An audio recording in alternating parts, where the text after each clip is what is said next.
قرآن پاک کی سورۃ البقرہ میں اللہ تعالیٰ کا فرمان ہے کہ اے ایمان والو تم پر روزے فرض کیے گئے تاکہ تم پرہیزگار بن جاؤ۔ دین اسلام کا ایک اہم رکن روزہ ہے جس کے بغیر مسلمان کا دین نامکمل ہے۔ روزہ ہر بالغ مسلمان پر فرض ہے۔ اگر کوئی بھی مسلمان دین اسلام کے کسی بھی رکن کو ماننے سے انکار کرتا ہے تو وہ مسلمان نہیں رہتا۔ آج کی ویڈیو میں 10 ایسے لوگوں کا ذکر کیا جائے گا کہ جن پر روزہ فرض نہیں، یعنی انہیں روزہ معاف ہے، انہیں روزہ چھوڑنے کا کوئی گناہ نہ ہوگا۔ نمبر 1، پہلا شخص جسے روزہ معاف ہے وہ ہے بیمار، یعنی جو آدمی بیماری کے سبب روزہ رکھنے کی سخت نہ رکھتا ہو تو بروز قیامت اسے روزہ چھوڑنے کی سزا نہ ملے گی۔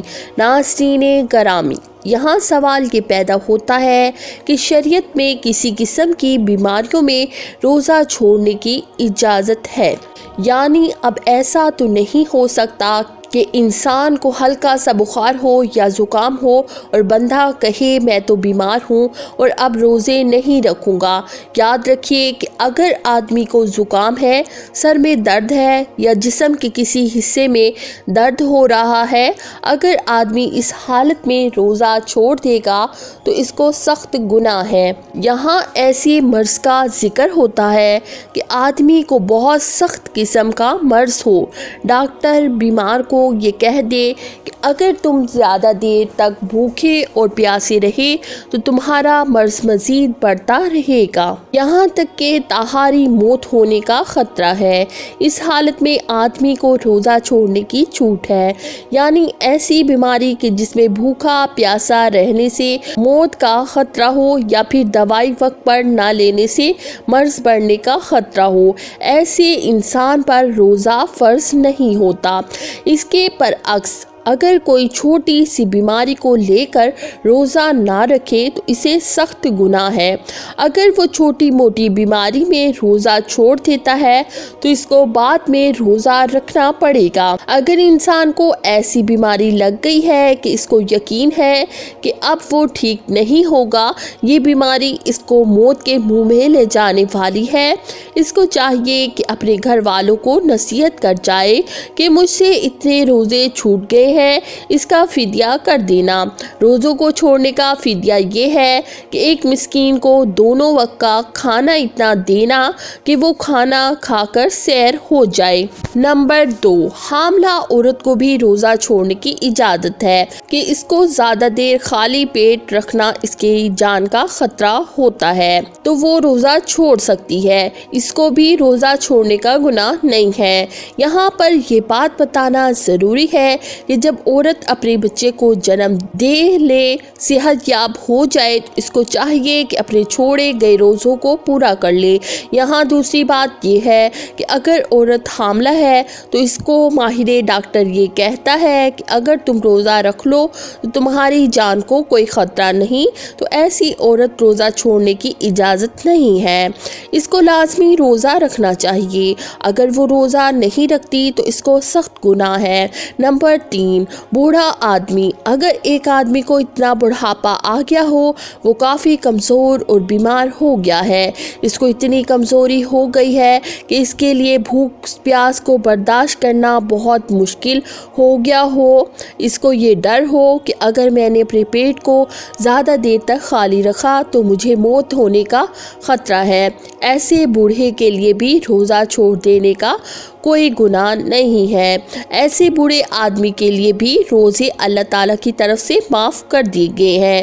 ایسے آدمی کے لیے فدیہ یہ ہے کہ اگر اس میں تھوڑی بہت طاقت آ جائے تو اس کو اپنے چھوڑے گئے روزوں کو پورا کر لے۔ اگر بوڑھے آدمی کو بڑھاپے نے اتنا گھیر لیا ہو کہ اس کو یقین ہو کہ اس میں طاقت نہیں، تو اس حالت میں اس کو اپنے روزے کے بدلے میں فدیہ ادا کرنا پڑے گا۔ اس کے لیے فدیہ یہ ہے کہ ایک مسکین کو صبح اور شام پیٹ بھر کر کھانا کھلا دے۔ نمبر 4، دودھ پلانے والی عورت۔ یہاں پر یہ واضح کر دینا بہت ہی بہتر ہوگا کہ قدیم زمانوں میں عورتیں دوسروں کے بچوں کو دودھ پلایا کرتی تھی۔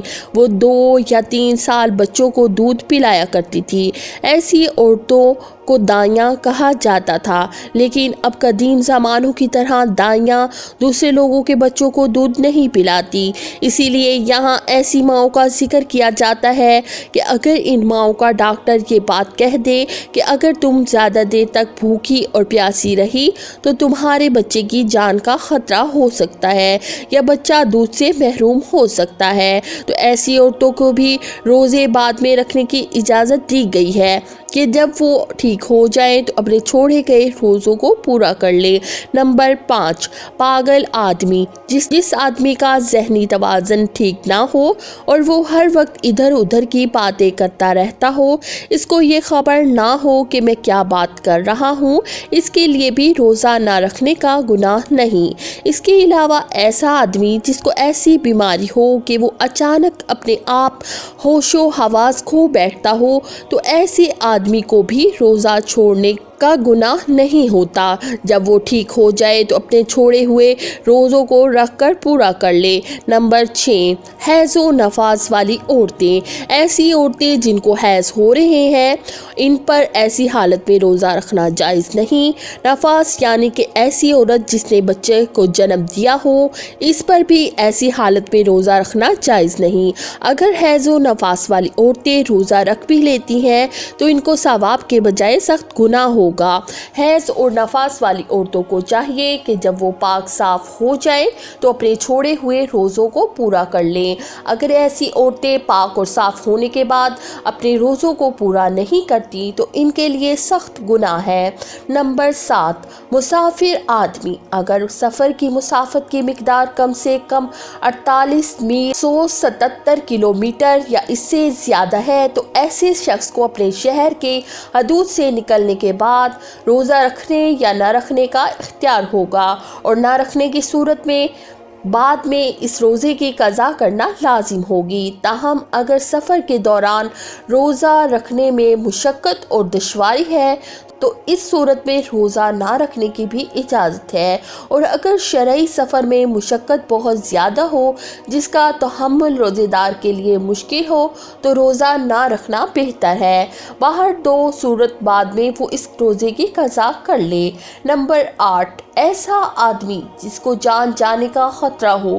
اگر کسی آدمی کے پاس کوئی طاقتور آدمی ہتھا کر لے کر آ جائے اور کہنے لگ جائے کہ اگر تم نے روزہ رکھا تو میں آپ کو جان سے مار دوں گا، ایسے آدمی کے لیے بھی روزہ چھوڑنا جائز ہے۔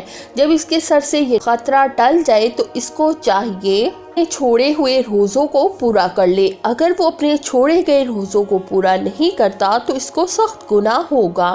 نمبر 9، نابالغ بچہ۔ اس بات کا علم ہم سب کو ہے کہ روزہ بالغ پر فرض ہے جو اپنے ہوش و حواس میں ہو۔ نابالغ بچے کو روزہ نہ رکھنے کا کوئی گناہ نہیں۔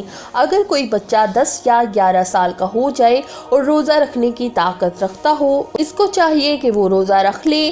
اگر 10 یا 11 سال کا بچہ روزہ نہیں رکھتا تو اس کے والدین کو چاہیے کہ اس بچے پر سختی کر کے اس کو روزہ رکھوائیں۔ نمبر 10، سانپ کاٹتے یا کوئی ایسا زخم یا حادثہ ہو جائے کہ جان جانے کا خطرہ ہو تو ایسی صورت میں روزہ توڑ دینے کا کوئی گناہ نہیں ہوگا۔ ناظرین، جن لوگوں نے ان عذروں کے سبب روزہ توڑا ان پر فرض ہے کہ ان روزوں کی قضا رکھیں، اور ان قضا روزوں میں ترتیب فرض نہیں، لہٰذا اگر ان روزوں کے پہلے نفل روزے رکھیں تو یہ نفلی روزے ہوں گے، مگر حکم یہ ہے کہ عذر جانے کے بعد دوسرے رمضان آنے سے پہلے قضا رکھ لیں۔ اللہ تعالیٰ سے دعا ہے کہ اللہ تعالیٰ ہم سب کو روزے رکھنے کی توفیق عطا فرمائے۔ آمین ثم آمین۔